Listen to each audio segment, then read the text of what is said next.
Greetings to everyone. I hope everybody is well. On this video, we are going to talk about the incident that happened between alleged truck dealer, Nigerian truck dealer, and Mojalav Kolani Kumar. Illuminate yourself, align with the current affairs, have facts, and be reasonable. Fellow South Africans, I am only going to rely on what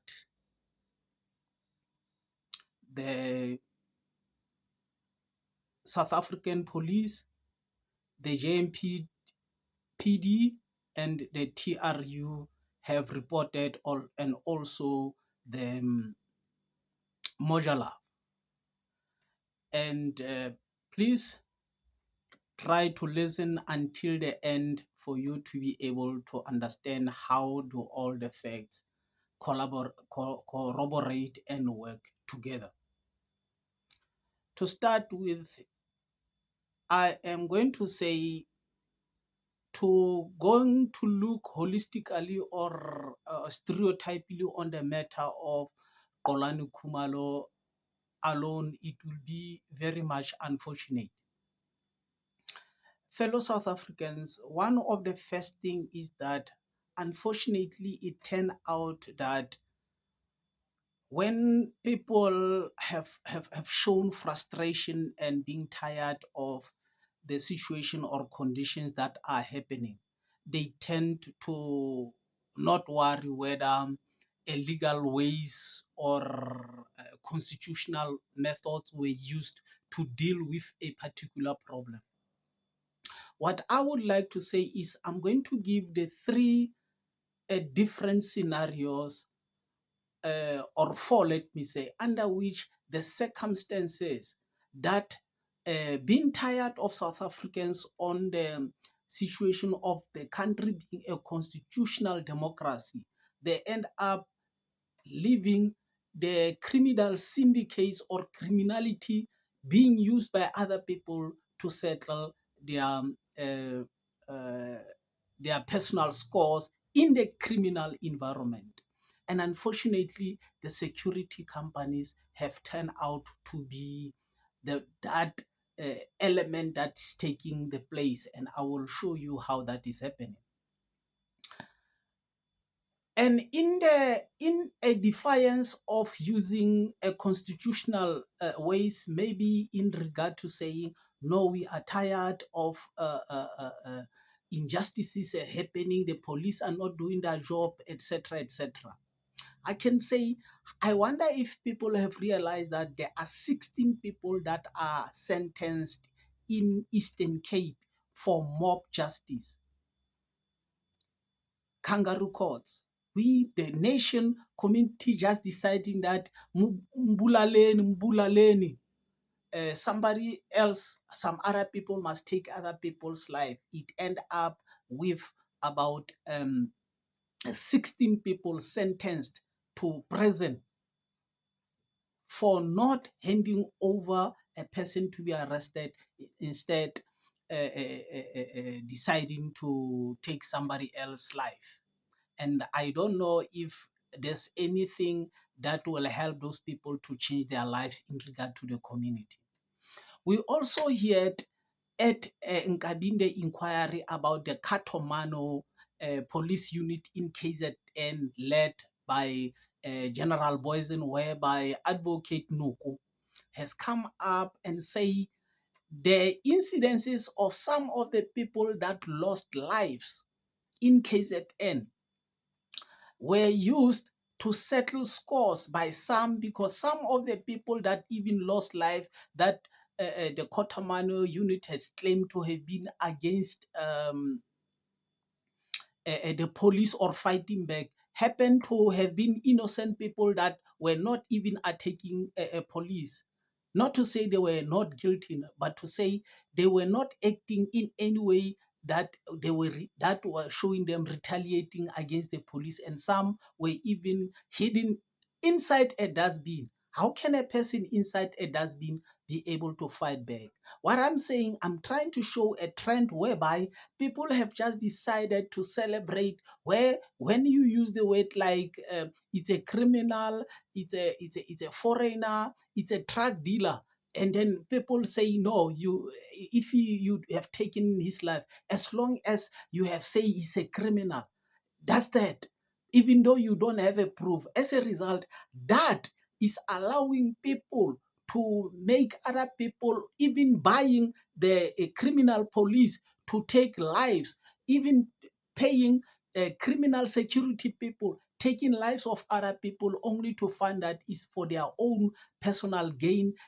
Sometimes some of the people are not even guilty at all, and it's us, the people, the ordinary people, that because we have decided not to understand that South Africa is a constitutional democracy, nobody's life must be taken. But I don't know, maybe we are tired as South Africans, but the people end up doing things like that. And then also the KZN situation, whereby the police will be saying we have been in a shootout with the criminals, and then they take life of all those people, and then we, the community, we celebrate it again. It is not in the constitution, nobody's life must be taken, but we set a trend, and then as it happens now, it has been shown that some of the people were not even carrying guns, and instead, as allegations comes up even in the ad hoc committee, the guns were planted on the people, and then it's showing that some of the people have lost life because they are going to be witnesses against some other people, and then somebody bought criminal police to take life of that person so that that person mustn't come and witness, and we celebrate and said only because you're going to say it's an inkabi, as long as he lost his life, we don't mind, he's a criminal, only to find sometimes the criminals are using the way we decided not to respect the law as an opportunity to sneak in and do that.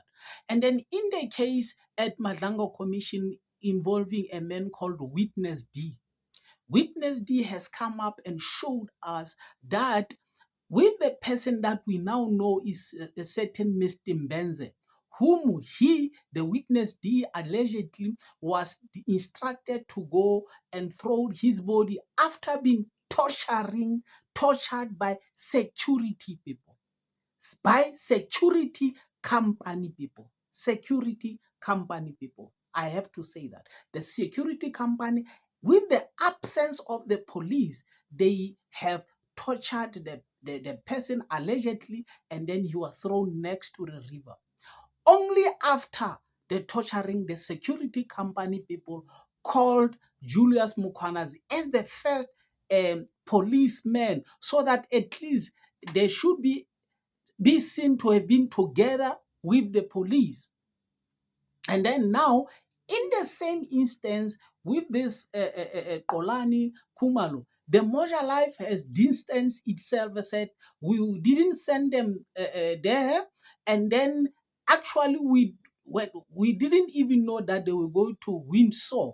And then the JMP PD, MMC Chwaku said, no, they didn't send anybody, and they, as JMPD, worked together with Moja Love the previous week to do a hunt for illegal alcohol, and they did it together. But this time they were not called, and the police also say the same thing. Now, I am saying, are we not, as South Africans, because of our frustration of problems not being solved, are we not by this time now turning up and say it's enough?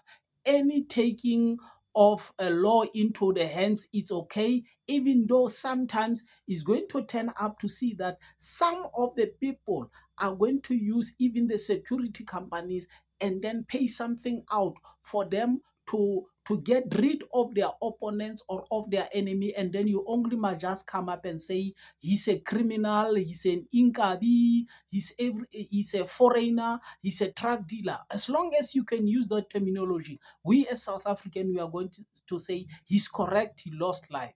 In this instance with Xolani Khumalo, it is an alleged what you call Nigerian drug dealer.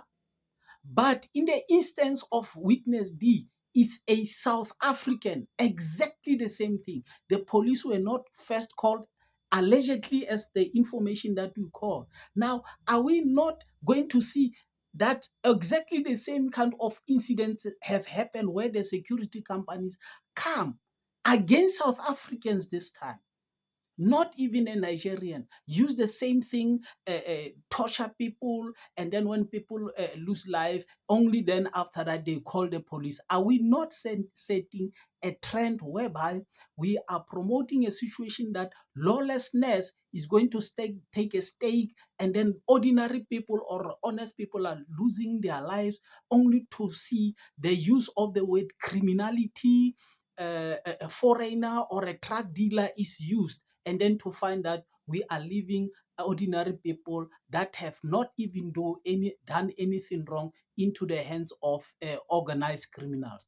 Tell me, what do you think on the comment section? Are we not bringing our own ordinary people into the hands of the security companies that are going to start taking center stage because we don't trust the police anymore and only call the police after the incidents, and then now it's going to spread, and then we start crying about the loss of our loved ones innocently, without doing anything. Let's hear what you think on the comment section. Thanks for watching the video.